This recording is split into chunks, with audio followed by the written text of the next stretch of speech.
Good evening, ladies and gentlemen. It's a great pleasure to be here. I also enjoyed the speech. I'm sorry I missed yours. I was moderating my own thing at the National Theatre. I spent 4 years in Denmark, living very happily, and I see that I left at the right time to Czech Republic. I think the common diagnosis that we hear today is that the economy is depressed. I think that's a wrong diagnosis. Of course, you know that the healing is crucial. You need to have the proper diagnosis. I really think we should be careful here. The economy is not depressed. It's more appropriate to say that the economy is manic depressed. And that's a completely different illness. The economy has a tendency to overdo its happy times into manias and its bad times into depressions. Now, of course, if you are treating a depressed patient, it's enough to give him or her antidepressants. In other words, to translate it into the language of economics, budget deficits and decreasing the interest rate and all the classical sort of tools that we have in the world of macroeconomics. And if you are dealing with a depressed patient, it's also good news when his or her moods come back and that person has energy. If you're dealing with a manic depressive patient, it is not good to give them antidepressants, and it is not good news if their energies come back. What's important here, I think, is that suicides happen both in depressions and in manias.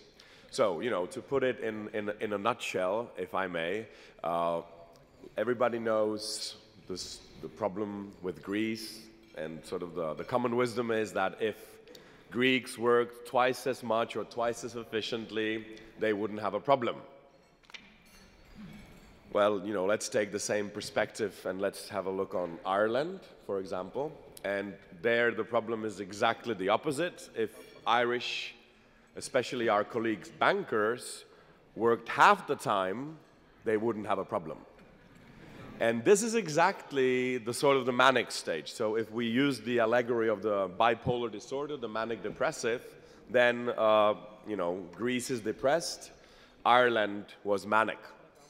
And we often forget today is that the problem that we are facing is not lack of growth.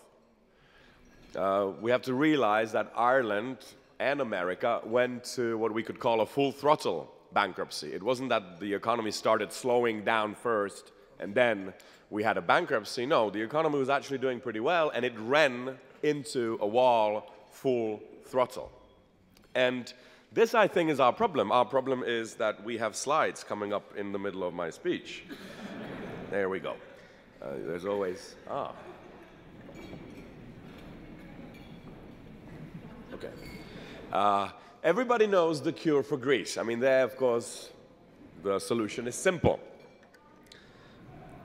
Here one could quote a Dutch politician who said, we know what to do. It's not that we're stupid. We have ears. We know exactly what to do. What we don't know is how to be re-elected after doing it. And this is the problem, let's say, with Greece. But now tell me exactly what to do with the Irish problem so that this does not materialize again. And the Irish problem, quote and unquote, is the kernel, I think, of the crisis. That's how the American crisis started. Actually, it's interesting, talking about computer programs, oh, right. Or a hammer.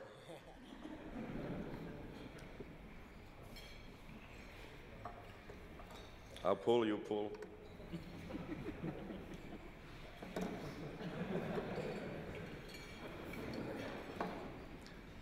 It's even worse. Now I'm on the picture. Talking about computer programs, have you noticed that even computer programs freeze? Computer program is something that's absolutely rational, predictable, logical. It's designed by mathematical algorithm composed in ones and zeros, and still the system freezes from time to time. No emotions, no psychology, no herd behavior, no assumptions, nothing. Yet, it freezes. No wonder the society as a system freezes from time to time. And, you know, this is a little bit of a detour, but the old ones actually knew about this. They knew that the economy freezes from time to time, and what they did was a preemptive reset. So when you're working on your computer and the computer freezes, what you need to do is you need to turn it off and on again. This is what we did in 2008. We pretended that the rules don't work for a while, and we actually solved the system by introducing extremely asystematic procedures, something that we feel ashamed of, but we did it. So in sort of this allegory with the computer that sort of came up, we sort of did a systemic reset. In the Old Testament times, interestingly, they knew about the systemic reset. They called it the year of Jubilee, and preemptively, they reset the system every 49 years. Everybody had to return the property that they got in the 49 years, and they were forgiving debts. Which is interesting because in the New Testament Greek, the word for sin and debt is the same. Those of you who speak German, you know that Schuld means both debt and guilt or sin. So the Lord's Prayer reads in the original, "Forgive us our debts, as we also forgive those who are indebted to us." And this works in German, it works in New Testament Greek, not in modern Greek, unfortunately, but in the New Testament Greek it does. It works in Aramaic, and it also works in Latin. For those of you who enjoy Latin, it's "Dimini nos debita nostra." Diminish our debit cards. Interestingly, this is exactly what happened in 2008. This was the prayer of the Wall Street boys. "Forgive us our debts, as we too do not forgive those who are indebted to us." Yeah. So, you know, a little bit of history repeating. Talking about debit cards, credit means faith. So we call this crisis credit crunch. So again, a little bit of translation from good old Latin. It's a faith crunch. So what we're really experiencing is something we believed to be omnipresent, omniscient, you know, much more clever than every single one of us, the markets, that they're not as powerful, as omnipresent, as omniscient, as omnisolution as we thought. And that's why I also think we took the crisis not with a regular business disappointment, but it was almost a religious disappointment. How could the gods of growth turn their faces away from us? What sort of budget, but cuts, should we do? What should we sacrifice? What sort of things should we sacrifice in order to win the favor of gods of growth again? So to me, the key of the problem, or the kernel of the problem, is not now. The key of the problem is in the manic period. It is as if you're treating an alcoholic and you think that the hangover is the problem. And if you happen to invent a magic silver bullet for hangovers, it's not going to make the alcoholism any less problematic. The problem is not the hangovers. The problem is the excessive usage of alcohol the day, or preferably evening before. And that's what you need to address, and that's where the problem is. We now are in the sort of the Saturday morning situation where everybody's very happy to self-regulate. If you happen to have hangovers on Saturday morning, you know, beginners do, then you're very happy to regulate yourself. I will never drink that combination with drink, and definitely not with John, and definitely not at that bar, and definitely not at that stool. And that works usually for most of Saturday and some of Sunday as well, especially if you go to church. But my problem and my question is what to do when Friday comes again, because, you know, from personal research, you usually end up drinking the same combination of drinks with the same Joe at the same bar at the very same stool. Now, the problem is how to make these self-restrictions or self-regulations, whatever you want to call them, legitimate, credible, in other words, how to win trust back from the people who are betting on us not getting drunk the next Friday, which is exactly what we're trying to do. You know, the government, and I'm a macroeconomist, if there is such a thing. I mean, Friedman once said that we're all economists now. We're all Keynesians now. And I would say today that nobody's an economist anymore. But anyway, that's, if there is such a thing as an economist, then there must be something as a macroeconomist. So as a macroeconomist, you know that we have these two basic bazookas to sort of battle the manic depressive tendencies of the economy. One of them is called monetary policy, the other one is called fiscal policy. Of course, to you, this is economics 20 years ago. But for those of you who are not so acquainted with this, basically, monetary policy is the monopoly of the government to print money, whereas fiscal policy is a huge difference, is the monopoly of the government to print debt. No, I'm, of course, simplifying here, but this should suffice.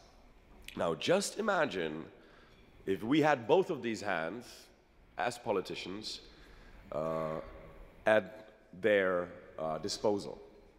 Then, of course, we wouldn't be battling the crisis just with printing debt, we would be also battling the crisis by printing money. And who would be able, from all the politicians, to stand the temptation of having a regular legal money printing machine in the back office? So comes crisis, no problem, just stand in the queue and print as much money as you want because, yes, we can. So we wouldn't be just having a problem with debt, as was beautifully painted here in the slides before, but we would also probably have problems with inflation and all sorts of monetary regimes that we already have been doing for hundreds of years. I mean, we've been there, we've done it, we had floating regimes, we have the t-shirt, that and a bag of chips, and didn't get us much of anywhere. Now, and the debate today is one of our hands is tied, the monetary hand no longer is under the discretion of politicians, but we still have the fiscal hand. So we are maybe overusing it, and the debate is, should we let go the other hand so that we can use both hands of the macroeconomic policy, or should we tie both of these hands behind the back of a politician and do to fiscal policy what we have done to monetary policy 2 generations ago, which is confiscate it. So Berlusconi, as much as he would like to, cannot print euros or liras or anything. It's quite impossible for him to go to Frankfurt and explain with very good argumentation, of course, that he needs more money. In this way, both monetary policy and fiscal policy are tricks. Fiscal policy tries to pretend that there is demand where there is no demand, and monetary policy tries to pretend there is money where there is no money. And this is really sort of the image now that we've talked a little bit about alcohol. It used to be this, government versus the markets, where in fact now we're learning that one does not stand without the other. If you really just slightly deconstruct the problem or the situation under which we are finding ourselves right now is, what's the problem? Well, the government needs to run deficits in order to help the economy. In other words, without government deficits, we fear the economy would collapse or slow down or somehow come to a halt. So the economy needs the government to pretend or create a little bit of extra demand, 3, 4, 5%, depending on the multiplier. But what's also the problem is that the markets no longer want to lend this freely to governments. So, in other words, the government needs the market to lend it money. So it's like 2 drunkards that are really drunk, walking down the street. As long as they, lean on each other, they're fine. But the moment one falls, both of them fall. So it's not really government against the economy or the economy against the government. No, it's a mutually mutually dependent, individuals that need the support of one another. One pretends that there is more demand, the other pretends that there's more trust. The government pretends there's more demand in the economy. The business or the banking pretends there is more trust than the government really deserves. Now, what to do? Because the economy is psychedelic, the role of an economist is not to increase GDP. Never was, never has been, and I hope never will be. The role of an economist is to decrease the amplitude of a business cycle, which means decreasing GDP growth at the times of manias. If you only give antidepressants to a manic depressive patient, you will destroy him or her. And this is what we need to do. So, forecasting dinner, of course, I don't know what will happen, and I don't know when growth will come back, if it ever will. So we still live in this sort of psychology that it will come back. 2 months, 3 months, 2 years. We've been doing this for how many years now? It's like, you know, when you're sailing in a ship and the wind stops blowing, and we've been standing for the last 4 years there with the flat sails going, okay, maybe tomorrow.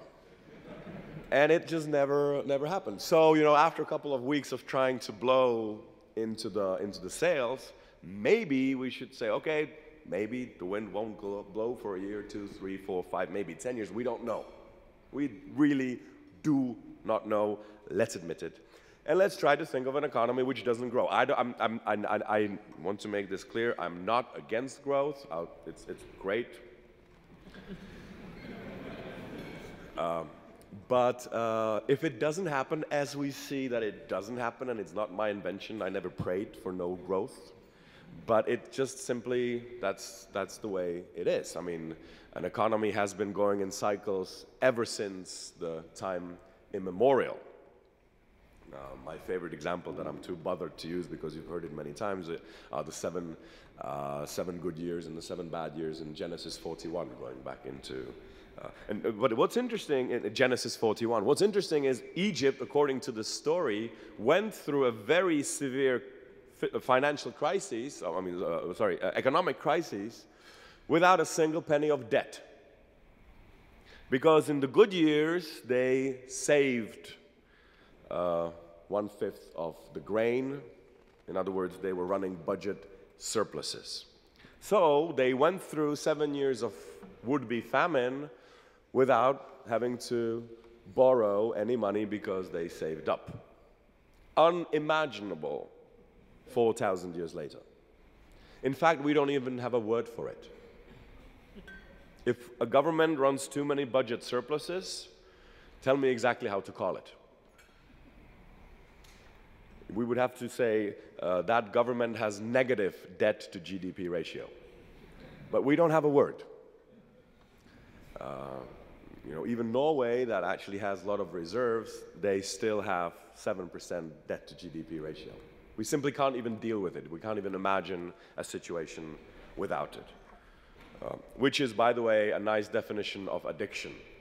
If you think you can't live without something that normally, of course, you can live, you're addicted. And this is exactly the situation with deficit. This is also a situation with growth. So what to do? Well, I think we should focus mainly on the problem, which is the manias. I mean, please remember, this is not a European crisis.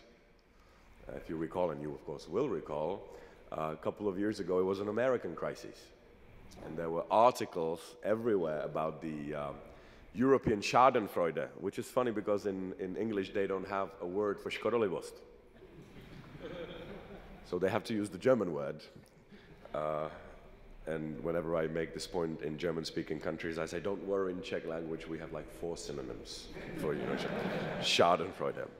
But there were these articles, and you must remember, I mean, very well, America's, you know, going down the drain. Now this is the final proof that our European model is the ultimate model because we have our social system, da-di-da-di-da-di-da-di-da-di-da. And America always goes up very quickly and down very quickly, whereas we in Europe, we're more stable. And it will never catch, that was another wisdom of the age, we'll never catch the flu. It has been said in the time past that when America sneezes, the whole world catches flu. This is no longer the case because decoupling in China and India. And 3 years back, Those were our predictions, until they were not.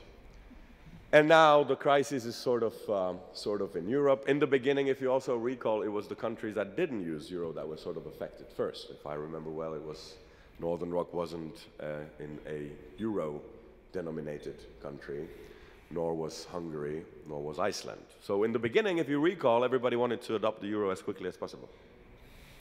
In Denmark also, which is funny because Denmark really has euro. It just looks like local currency, which could be a nice solution for Czech Republic. It looks like Danish crown, but really it's a euro. We don't have the queen, but that's something that we can catch up. We have many queens. So, what then must be done? Well, what must be done is to focus on the manias. And I don't trust politicians to be able to not drink heavily on a Friday evening. In other words, imagine a very funny and hypothetical situation that we actually come to a period where the economy starts growing and the government will have more tax income than expenses. Because that's what happens when the economy is growing fast. You tend to have, the budget tends to sort of not only balance, but go into the surplus side. Imagine, and I know it's quite late, not 10 o'clock yet, but just imagine in a very perverse sort of a fantasy that there is a politician who could actually have more tax revenue than expenditure. What's the temptation for a right-winger? Immediately decrease taxes, of course. Because why? What's the temptation from a left-winger? Immediately increase expenditure. So this temptation is so strong, I wouldn't even believe myself if I ever made the mistake of being responsible, or if you made the mistake of charging me of being responsible for these things. I wouldn't swear on it. And I don't know how many of you would be able to actually stand that temptation. Talking of temptation, I think the best example of temptation comes from the most academic literature, which is J.R.R. Tolkien, Lord of the Rings. Of course, when an economist or a business person reads Lord of the Rings, the immediate question has to be, who is the Lord of the Rings? Who's the CEO of the ring, you know? Who does the ring answer to? Who owns the ring? Which is a very complicated question, of course, because in the beginning one would think this is Mordor and Saruman and all the bad guys, but the whole problem is that they don't own the ring. They lost it and they can't control it. If they could, we wouldn't have the trilogy, which would be a pity. So who owns the ring? Well, second thought would be, well, maybe Gollum. But there you see sort of what we call in philosophy object-subject reversal much clearer. The problem with subject-object reversal is you create something that is supposed to serve you, something goes wrong, you serve it. And this is a fine example, for example, in Tolkien. Saruman, the Dark Lord, created the ring to give him more power, to subdue the Middle-earth. At the end of the day, if you destroy the ring, you destroy Mordor. So the pecking order is reversed. You can see this in, I don't know, Gollum. You can see this in Aladdin's lamp. You can see this in Matrix. We created the machines to slave for us. Something went wrong. We became the slaves of machines. You can see it in Kundera. He uses this is sort of the main plot of his work. Somebody, usually man, starts a game, usually of sexual character, with a female, usually, because he thinks he can control the game. Something goes wrong, and the game gets a life of its own, and it starts controlling the initiator. A dead thing, such as a game that he himself started, suddenly gives 0 degrees of freedom to the original player, and he becomes a slave. So from a puppeteer, you become a puppet. This is subject-object reversal. You destroy the ring, Mordor is destroyed. Why am I using this allegory? Well, for 2 things. First of all, if you have in your disposal something extremely powerful, the danger there is that you fetishize it, and the moment you fetishize it, usually you see a subject-object reversal. And that exactly is what happened with debt. In the beginning, we thought deficits will give us more freedom, more growth, more roads, more, I don't know what, better buildings, better horses, and better education, and give us really more freedom to consume whatever it is that we thought is important to consume. And this went on for a long time. Everybody was very happy. And then something went wrong, and we now are effectively the slaves of debt. Our politicians have lost degrees of freedom. They no longer answer to the public, they answer to the markets. And they must do what markets want them to do. And markets would have in no way this power over government policy if there would be no debt. So Sarkozy complained about this, what, 2 years ago. I can't fake a French accent. If I could, I would.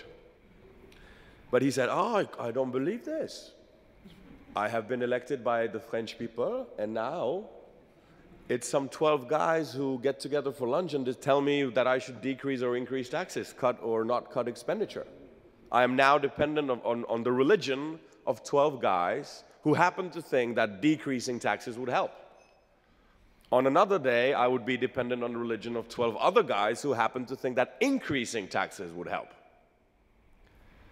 And if I don't listen to what the markets want, then they will decrease my rating and the country will go bankrupt. We even have a word for it. How do we call it in budget? We call it debt service.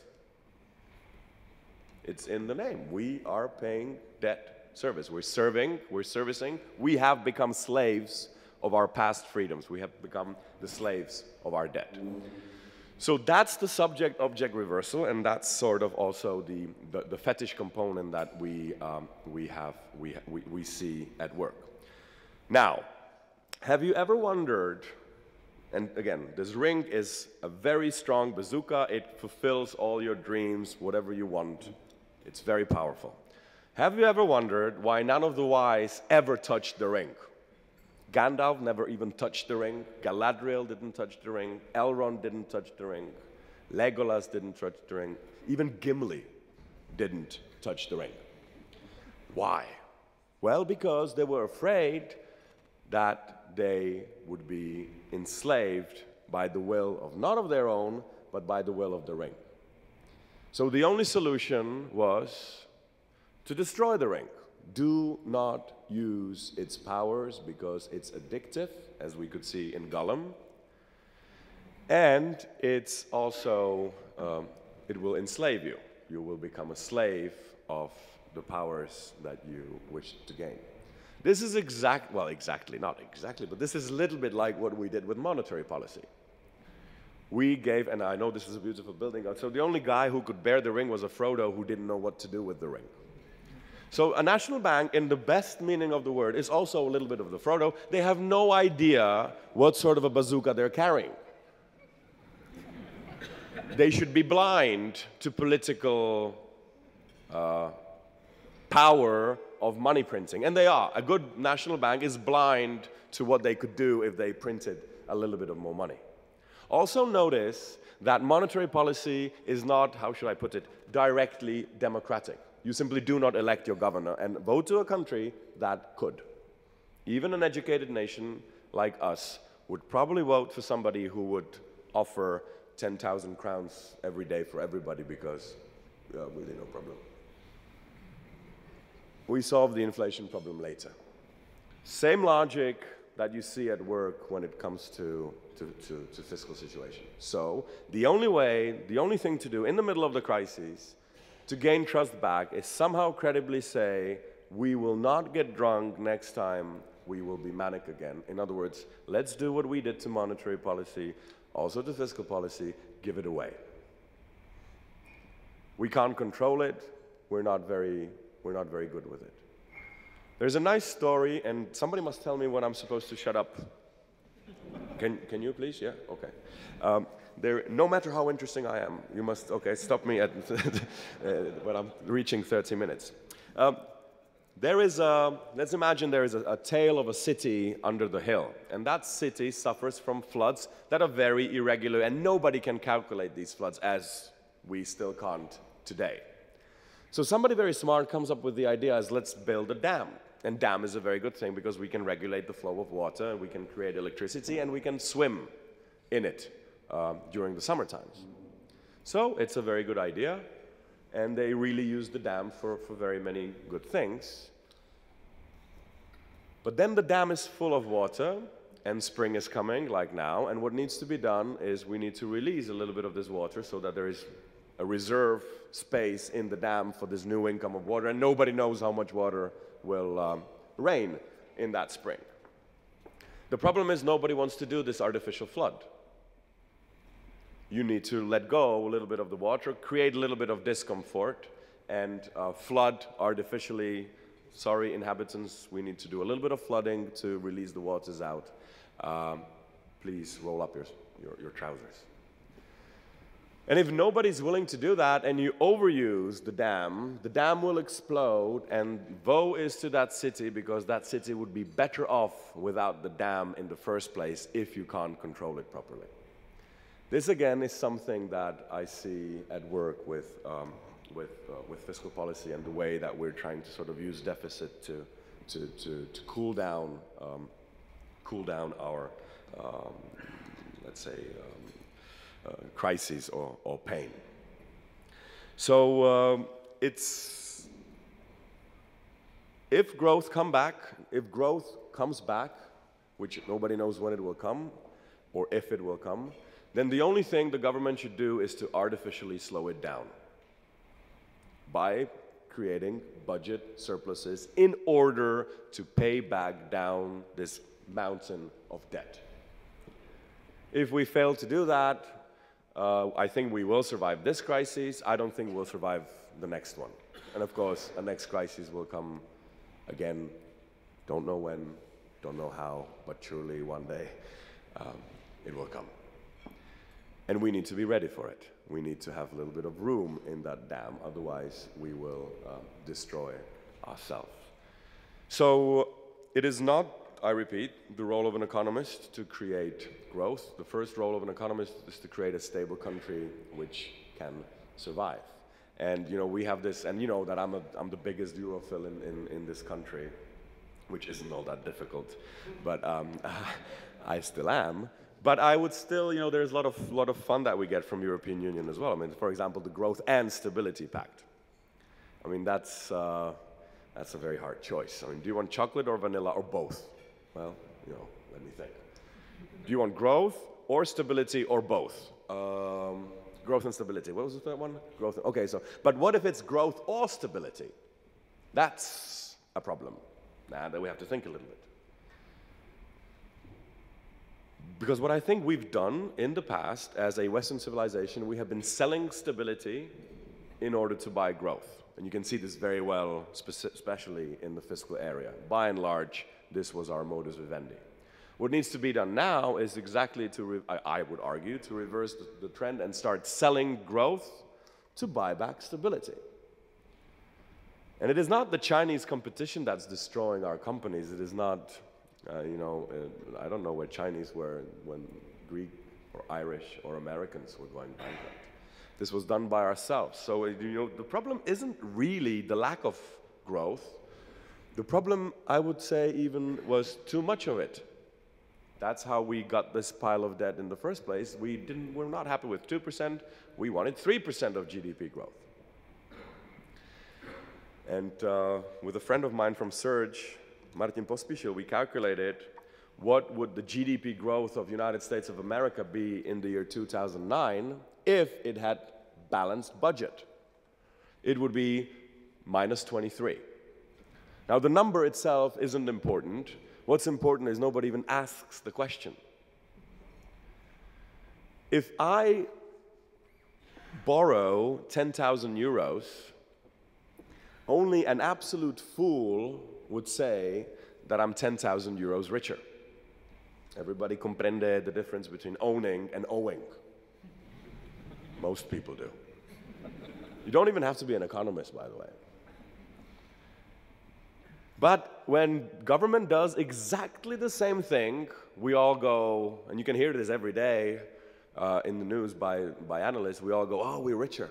The government took a 3% budget deficit, and in that year, let's just simplify it, the GDP grew by 3%. Oh, we're 3% richer. No. It's like comparing the GDP per capita of Japan to GDP per capita of Czech Republic when Japanese have, how much? What, 10 times more debt. It's like if I go to a bank, take a loan of $2 million, and come and compare who's richer now.